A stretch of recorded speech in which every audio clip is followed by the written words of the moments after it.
Welcome to the Blacklist AFTERBUZZ After Show, episode 13, maybe? Isabella Stone. Lots to talk about. Let's go. You're tuning into the destination for TV superfan discussion, AFTERBUZZ TV.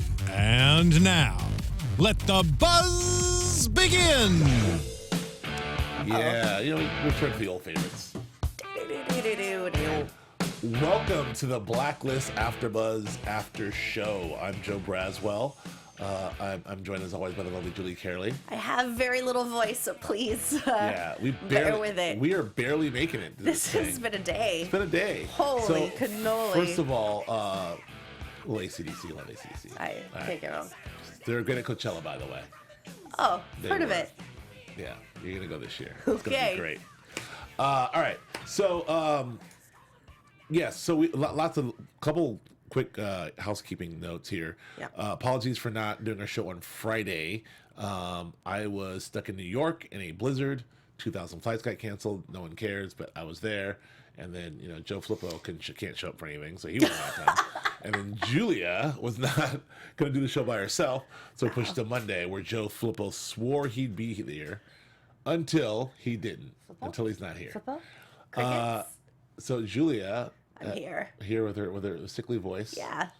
We're going to call it the sexy Julia voice. Yeah. Julia and I had a 20-minute drive here that took an hour and 20 minutes. 20 minutes turns into an hour and 20 minutes. Welcome to Los Angeles. So as a result, ladies and gentlemen. Unfortunately, we have a short show, but it's not.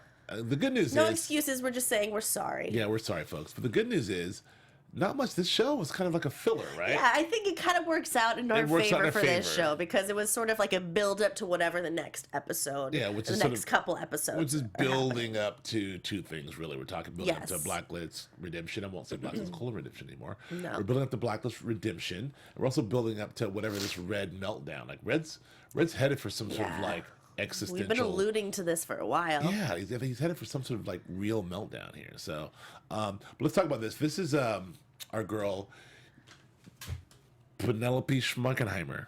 Isabella Stone. Isabella Stone. Close. He's so close. Isabella Stone, played by the lovely Jean Smart, I think, who I love. My favorite Jean Smart, I think it's Jean Smart. I think my favorite Jean Smart role was when she played, when she's in 24. She played the First Lady, I believe. I don't remember. I never watched 24. I'm a bad TV viewer. You've never been to Coachella, and you've never freaking seen 24. I suck at life, I'm guys. flipping the table. Flip the table. Flip that table, Raz. Well, Jean Smart, she's amazing. Amazing actress. Yeah, she's incredible. It's always good to see her. So we made that mention of her last week, Isabella Stone, who she was. I thought it would be someone sort of bigger and juicier in Red's past. Because the way they alluded to it was like, Isabella. They just kind of turned into a woman scorned a little bit, out for revenge. Yeah. Not like a bit. I mean, she is a criminal mastermind, but not as much as like the, But also like in it for the wealth and almost like in a Robin Hood kind of way, right? Yeah. Like they wronged my husband, so I'm gonna wrong all you. Yeah. It was a little bit of a. Yeah.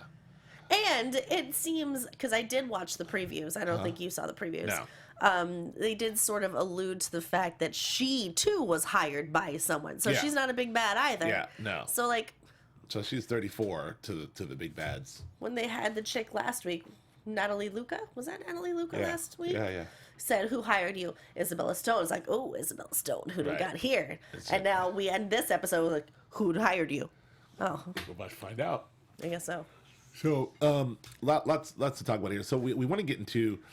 We've been wondering how, before we get back, we'll get back to Isabella Stone in a second, but we've been wondering how, CeeLo Green? That's CeeLo at the Grammys. He's gold. Go ahead. Anyway, I digress. You do.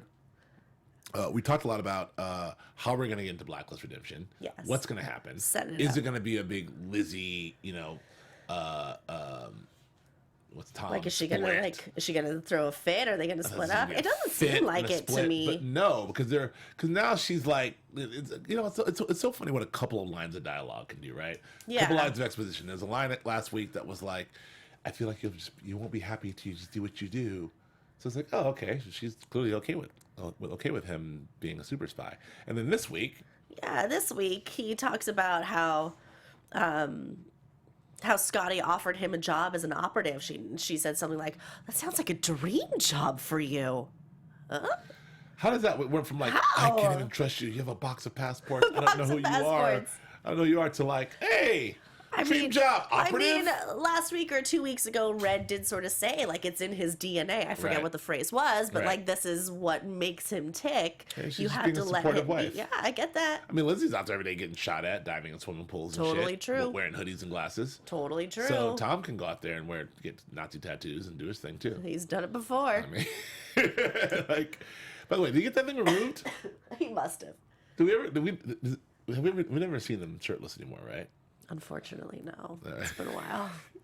I'm gonna make a call. The damn Nazi tattoo. So this is what I'm kind of foggy on, which can help me figure this out. So, you know, Tom gets word that his dad has died in a plane crash, right? And Lizzie says, "Turn on TV, your dad's died." And Tom does the full. It goes full like. I don't think I even know he really had a dad. I think I was really just focused on Scotty. Yeah, I was focused on Scotty too. I don't know that he had a dad. I think. Well, they mentioned that Scotty was the wife of, you know, giant Howard weapons guy. Howard Hargrave. Yeah. So, but he went full like, you know, poor like foster adopted kid on that. Like he went like, you know, it's your dad. Like, I don't care about my stupid dad. I don't care about my stupid dad. I don't even need a dad. Stupid dad. Dads are dumb. Left me. Yeah. To fight for myself. Stupid dad. He got my life. So, and you know, Liz's like, okay, but he's your dad. But you know, of course, I didn't believe him 1 second. He's in the whole. Well, of course, like he's been asking about his dad, or since he's become a father, he's been having these sort of, his heartstrings are being pulled a little bit. Right. So he goes out to get more information. Liz does that whole thing, which is her whole thing. Like, don't you want to know more about your past? Don't you want to know? Like, I don't. Here's the thing too with me. I don't know. I feel like I know about my past, but like, if there were like a lot of mysteries, I don't know that I would want to like up in my whole life to go find out about my past. I mean, Maybe your life is not nearly as shrouded in mystery as Lizzie and Tom Keen's are. You don't know where I was Thursday night. I don't know what that means. I don't know what that means either. I don't know how to respond to that. You don't know what I was doing You're Friday right. night. I don't. With Joe Sanfilippo. Probably why it's not here. That's right, Joe. I'm talking to you. Anyway. I know. I'm saying bad stuff. Don't say bad stuff. No, but like, so he's very much, thank you. He's very much all about like trying to find who his dad is. He goes in this quest. He goes to Red first, right? Well, in that first thing, he's like, I don't care. Like, you're my future. They're my past. I'm all about being Tom Keen and baby Agnes's daddy. Agnes. And that's Agnes's daddy. And then he goes to Red. Yeah. And Red's like, you don't want to know about your dad. Yeah. What do you care? I had some dealings with him. He's like... It was actually a nice reminder. I'm glad they're doing that, though, to set us up for Blacklist Redemption, because there's a lot of things that I forget. There's, as we all know, there's like 15,000 episodes per season here. And we had that 15,000 dangling plot lines. Yes, and so we had the Scotty Hargrave stuff in there. Dangling. And someone reminded me towards the beginning of the season when we were talking about Redemption that Scotty and Tom somehow didn't know about each other. So I was glad. I couldn't remember how it happened. So I was glad that it was sort of reiterated to me that Scotty doesn't know that Tom's her son, but Tom knows that she's her mom. Because there's all that weirdness when Scotty's like kind of hitting on him. Like, yes. That's weird. So I was glad that they brought that up. I mean, Bates Motel. I don't know why he went to Red exactly, just for like his blessing maybe to go after it, or maybe he had some dirt on them, but it was just nice for that little touch of exposition. Right, I agree. So he went off and he went to go find some extra stuff, and you know, it leads him to a place where I love this scene. Lizzie kind of comes in like it's very, very like Three's Company sitcom. You know, honey, here's the thing. It was ridiculous. I never want to hear another word about your dad again. Whoa. Spit take. Yeah. And you know, he's got the full like,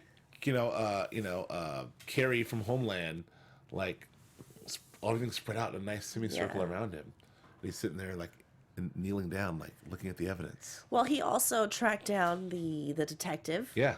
who was on the case. Yeah. Who I don't know what's happening in my notes. His name was Christopher Hargrave. Yeah. And that it just really just turned out that he has not been dead for 30 years. Like Yes. everyone thought he'd been dead for 30 years. There's that. And then going back really quickly about this other thing.